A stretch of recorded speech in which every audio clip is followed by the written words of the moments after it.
quelque temps après, je suis venu donc en Guinée après la mort de Sékou Touré.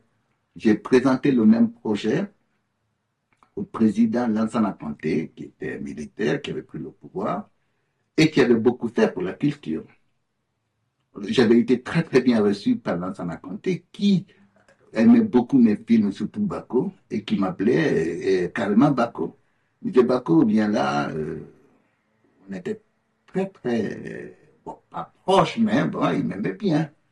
Je lui présente le projet, il me dit voilà, il faut qu'on présente maintenant à tous les ministères, ils feront une lecture, ils donneront leur avis, et comme ça, si l'avis est favorable partout, tu auras un budget, mais personne ne viendra t'embêter après, puisque c'est calé par le gouvernement.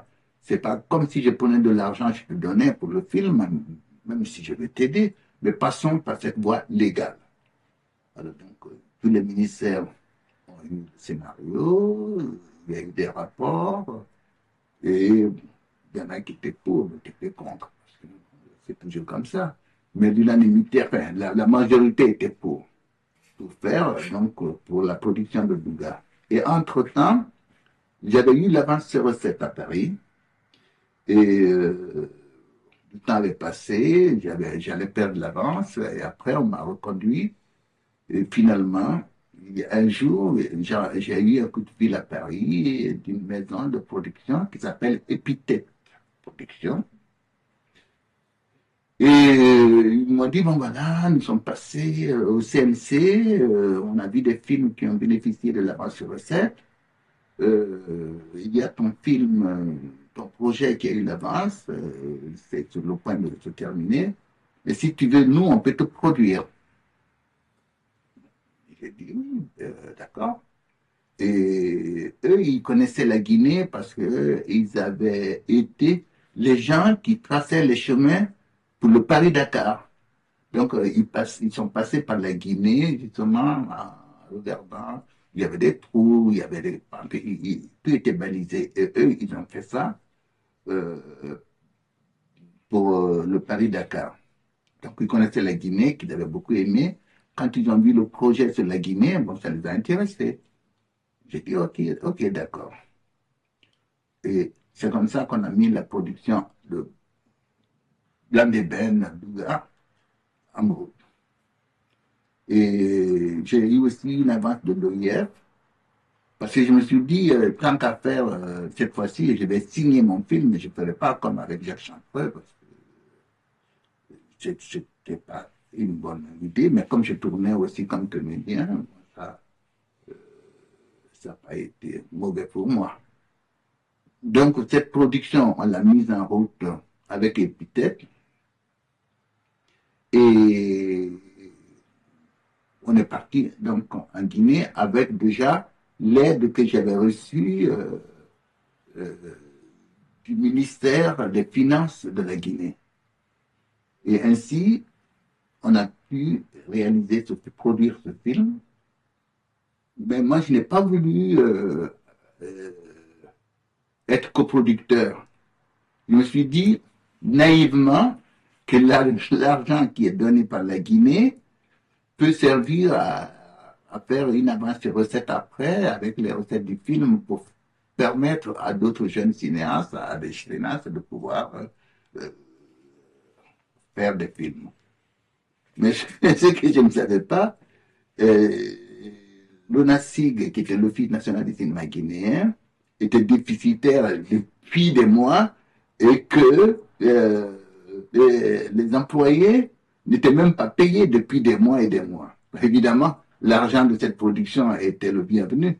Évidemment, et ils se sont servis d'abord pour eux avant de faire la production. Je me suis retrouvé encore un peu foué, quoi. J'étais en Guinée, parce que j'ai pas voulu être coproducteur. J'ai dit, ce sera le Fils national du cinéma guinéen qui va coproduire, qui va récupérer cet argent. Et la production, je leur ai imposé qu'il y ait deux signatures sur tous les chèques sortis. La comptabilité de l'ONACIG, l'Office national du cinéma guinéen, et Epithète Production à Paris. J'avais imposé ça, ce que mes producteurs français n'ont pas tellement aimé, parce que c'était quand même un contrôle. J'ai eu beaucoup de mal aussi à partir avec eux. Euh, Ça a été un moment aussi encore très très dur. Je savais que le cinéma était facile. Le cinéma était un métier dur, surtout réalisateur africain, euh, partant de France pour faire des films en Guinée, enfin en Afrique, parce que j'étais pas aimé des deux côtés. Les producteurs qui aussi n'ont pas aimé qu'il y ait ce contrôle sur eux, et ceux qui étaient là-bas, qui étaient jaloux, on me donne une subvention à moi qui suis à l'extérieur, alors que eux à l'intérieur. Alors, il fallait travailler dans cette atmosphère qui était quand même très, très, très lourde. J'ai néanmoins réussi à faire ce film qui, au départ, était Douga à la voile du poteau, et qui finalement, ici, on a, pour la sortie, on a nommé Blanc d'Ébène. Ça a été mon premier film réalisé. Et bon, ça, c'était côté production. Côté comédien, j'ai réussi à avoir, donc avec la production épithète, Pierre Donadieu. Donadieu qui était quand même un comédien très, très, très, très difficile. Et donc, Donadieu, Bernard-Pierre Donadieu, qui accepte ce rôle, qui était venu avec moi, mais c'était un homme irascible, coléreux, dur, dur, dur. Et on a fait 2 mois de tournage en Guinée. Et donc, pendant ces 2 mois de tournage, tous les matins, il criait, il insultait, il était en colère. Bon. Et il traitait les techniciens de minables, les autres comédiens de minables. Moi, je ne disais rien parce que je me suis dit, il avait un rôle très important. On était en Afrique. S'il me lâchait, le film était compromis. Et puis, bon, c'était le premier film que je faisais. Alors, j'ai avalé la couleur jusqu'à un certain moment. Et il y avait une scène où évidemment j'étais sergent, il était mon supérieur. Et à ce moment, il m'envoyait chercher un fugitif que je ne retrouvais pas. Et quand je revenais, je lui disais, voilà, mon lieutenant, je n'ai pas réussi à le retrouver, tout ça. Voilà, je m'étais un peu en colère. Il me disait, bon, ben, il faut aller le chercher, il faut fouiller partout.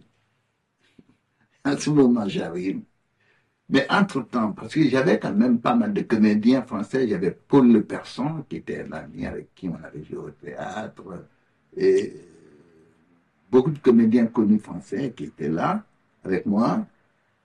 Et il s'était mis dans la tête qu'il allait refaire le scénario. Et les producteurs lui avaient dit, bon, écoute, ici, il y a des scènes qui te paraissent pas bien, tu as le droit de le... À ce moment-là, il vient me voir. Il dit, oui, Donadieu va apporter une petite modification. Je dis, pas question. Personne ne modifie ce que j'ai écrit. Ils ont été lui dire, mon chef n'est pas d'accord. Et en ce moment, il y avait déjà de la rancœur, de la rancune même de sa part, parce que je ne voulais pas le laisser faire. Et juste la scène où je vais chercher le fugitif que je ne trouve pas, je viens le voir, je dis, bah voilà, je ne l'ai pas trouvé. Il me dit, mais comment tu t'adresses à moi? Je n'ai pas trouvé le fugitif, je suis venu. Quand tu me parles, on ne t'est pas à la caméra, hein, mais quand tu me parles, tu es mon inférieur, tu as les yeux qui roulent, qui transpirent, et tu as peur, et tu me dis, je ne l'ai pas trouvé. Je dis, mais Pierre, quand j'ai écrit cette scène, je ne l'ai pas imaginé comme ça. Toi, tu imagines, toi, tu es capable d'imaginer quelque chose. Toi, tu es vraiment nul, tu peux, et nul comme ça, tu peux. Devant tout le monde, pendant 2 mois, il a insulté tout le monde. Et c'était mon tour maintenant. Alors, tu vois, une équipe de tournage, il y avait du monde, hein, les figurants, les comédiens, les techniciens. C'était mon tour. Alors, en ce moment, j'ai dit, oui, Bernard, tu as raison. Je suis nul, mais sur ce plateau, il y a un qui est plus nul que moi. Je dis, c'est toi, parce que tu as lu mon scénario. Tu as fait 10 000 kilomètres. Tu es venu au fond de l'Afrique pour tourner dans le film des nuls. Il faut être vraiment nul pour faire des choses comme ça. Alors maintenant, c'est moi qui dirige. C'est mon film. Je suis le réalisateur, l'auteur. Et tu fais ce que moi je te dis de faire. Et moi, je fais ce que je veux faire. Alors, moteur, en place. Et tu fais ce que je te dis de faire. Et moi, je fais ce que je veux. D'accord? Oui, ce que tu as dit là, j'ai envoyé plus d'un pour moins que ça à l'hôpital. Ah bon, mais vas-y, Pierre. Vas-y, si moi je suis d'accord, c'est ton nom. Hein. Et un matin, il arrive avec une scène écrite, parce qu'il y avait un discours que le commandant Blanc disait lors du 14 juillet, et ce discours, je crois qu'il ne l'aimait pas, il trouvait que c'était pas tout à fait ça au niveau de la France lors du 14 juillet. Alors, il donne ça à Paul Le Person. Paul, qui était un ami, lui dit, ben moi j'ai un autre texte. Euh, et il lui dit, non, non, non, non, c'est ça, le texte que tu dois dire. Paul lui dit, c'est Cheikh qui a écrit ça. Il dit, non, non, non, c'est moi. Et Paul lui dit, bon ben, toi et moi, on ne fait pas le même film. Moi, j'ai fait le texte de Cheikh. S'il doit le changer, il me le dira. Mais pas toi en tant que comédien, pas ton texte.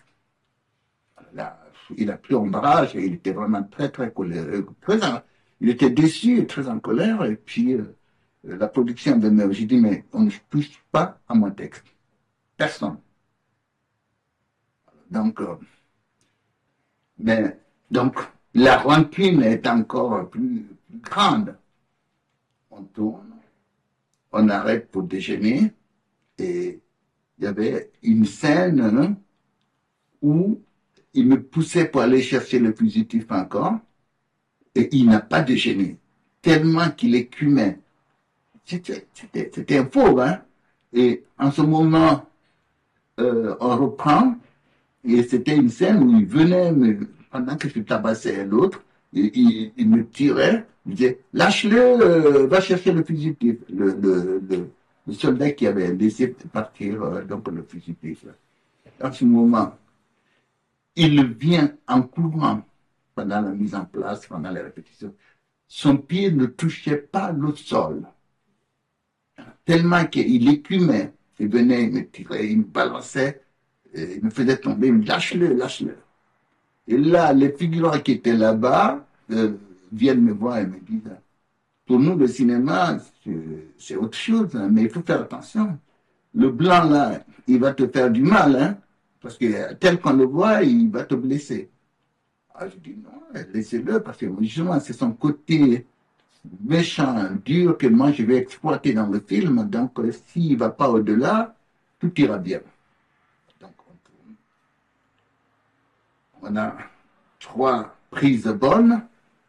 Et mon assistant me dit, est-ce qu'on peut faire une 4e prise au cas où? Mais sinon, on en a 3 de bonnes. Hein? J'ai dit, bon, mais on va faire une 4e prise. Il savait que c'était la dernière. Et il vient, comme précédemment, il me tire, je tombe. Après, il me dit, lève-toi, va le chercher, va le chercher. Et c'est dans cette 4e et dernière prise, à ma grande surprise, quand il me dit, lève-toi, au moment où j'essaie de me lever, il a commencé à me donner des coups de pied. Mais il me donnait des... Je ne pouvais pas me relever, mais comme un chien. Et j'avais un calot militaire sur la tête, le chapeau là, il prend ça, il fait semblant de me taper avec ça. Et comme c'était un vicieux, il avait fermé sa main comme ça, il m'a tapé, il m'a arraché la peau du front. À ce moment, je me suis dit, adieu film, plus rien. Et au moment où il a levé le pied, encore pour me donner un coup de pied, j'ai donné un grand coup de poing dans ses testicules. Et en ce moment, il a été surpris. Et je lui saute à la gorge, je le mets au sol, toujours à la caméra, hein, et je commence à le tabasser. Je le cognais. De tous les noms d'oiseaux, tu n'es même pas un comédien, tu n'as pas la chirurgie, tu n'es qu'un salopard, une ordure. Je l'ai cogné et je l'ai pété, le nez, la lèvre, tout ça. Et à la caméra, quand ils ont vu que le rôle était renversé, c'était lui qui était au sol, ils ont coupé, ils sont venus.